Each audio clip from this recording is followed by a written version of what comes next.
Nyt olisi tarkoitus katsoa millainen Husqvarna Automover 315 mallissa leikataan toinen alue eli sivualue, eli tää piha koostuu, tää takapiha tämmöisestä pääalueesta ja sitten tuolla etupihalla on niin sanottu sivualue, ja se homma menee ihan sillä tavalla, että ensiksi mennään tähän leikkurille ja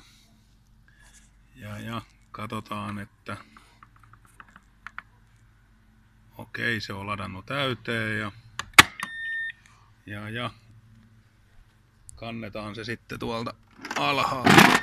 Siirretään se sitten tonne etupihan puolelle. Ja tosiaan tää etupiha toimii tässä sitten sivualueena ja lasketaan leikkuri tuohon maahan, jonka jälkeen painetaan start,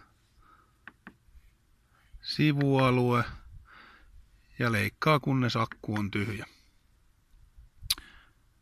Ja käynnistys tapahtuu kun laitetaan luukku kiinni.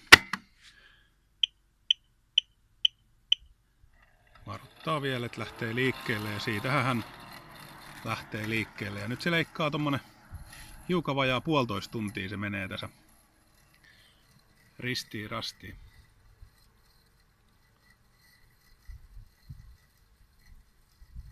Et tässä mun pihassa niinku tää etupiha on joku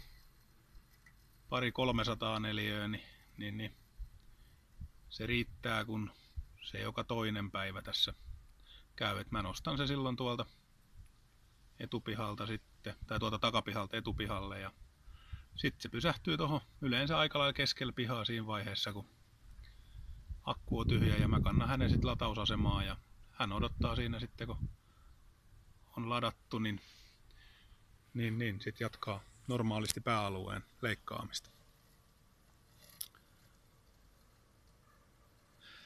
Nurmikko on kyllä aivan viimitteen päällä kunnossa, et suurimmiten tää on yllättänyt minun siinä, kun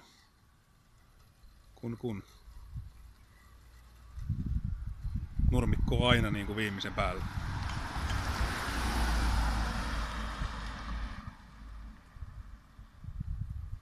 Tosiaan, näin toimii sivualue.